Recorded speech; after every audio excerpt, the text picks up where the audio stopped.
Installing the ynVISION motorized TV lift start to finish. Before getting started, take a minute to review the installation manual.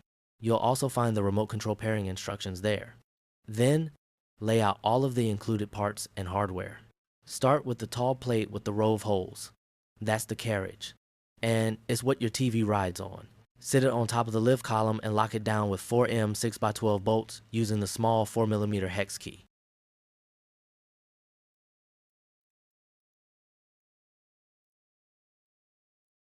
Next are the two slotted rails. These run up either side and support your top lid. Use the M6x12 bolts and the 4mm hex key. One rail on each side of the carriage. Each rail should get 2 bolts. These can be adjusted later on during the install once the TV height is determined.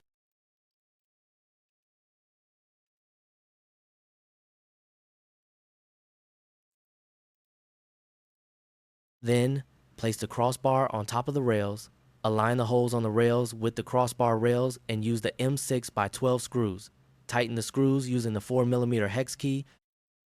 Make sure that the holes line up. If not, slightly pull on the upright bars to line up the holes. Now the wiring. Motor lead into the control box, then the power supply, and then the power cord. If the remote is not already paired, click the button in the control box using a paper clip, then click set on the remote and wait for 10 beeps. Run it fully up and fully down before going any further. Travel should be smooth, with no catching.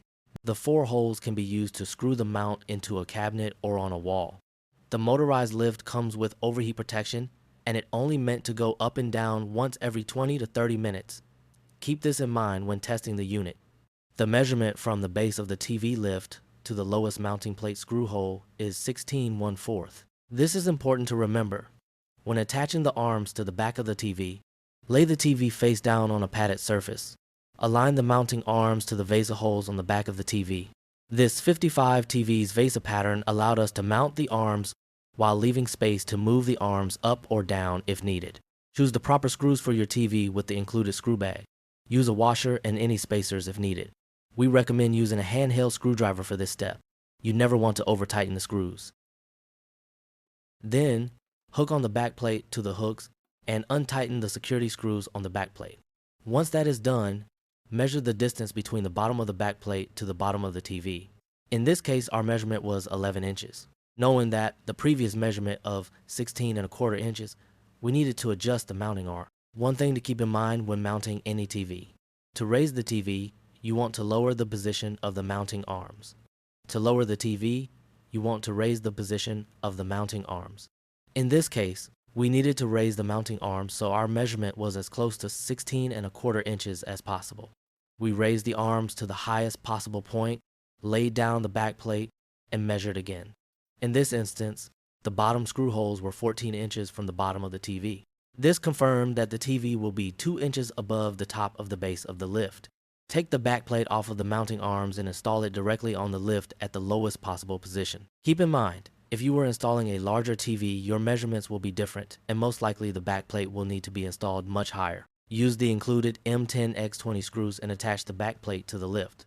On the back side, use nut N to hold these screws in place. We suggest to begin by doing this by hand until each screw threads into the nut. Next, use Allen key P and wrench Q to tighten each screw.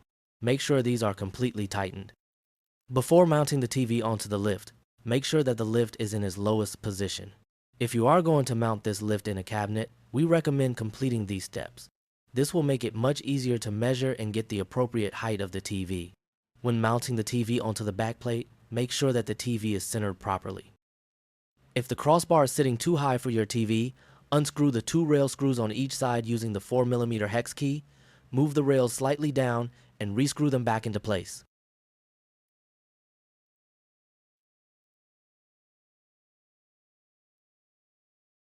Secure the TV with the safety screw underneath the backplate before letting go. Don't skip this step. For your reference, the depth of the base is 8 inches and the height is 2¼ inches. The lift requires 4½ inches from the rear to the back of the TV. This measurement does not include the TV itself. Power it back up and run the full travel again, this time loaded with the TV. To set the position memories for the lift, raise the TV to the desired height. Press and hold memory 1 button until you hear a beep. Then, lower the TV to the desired height. Press and hold memory 2 until you hear a beep. It is important to note Mem 1 and Mem 2 buttons are only used when setting the desired positions. You can now test to see if the memory was properly stored by pressing button labeled 1. Let the TV raise and stop on its own. Next, press the button labeled 2 and allow the TV to lower to the previously stored position. And that's the install complete for the ynVISION motorized TV lift. Click our profile to see the troubleshooting video for this product.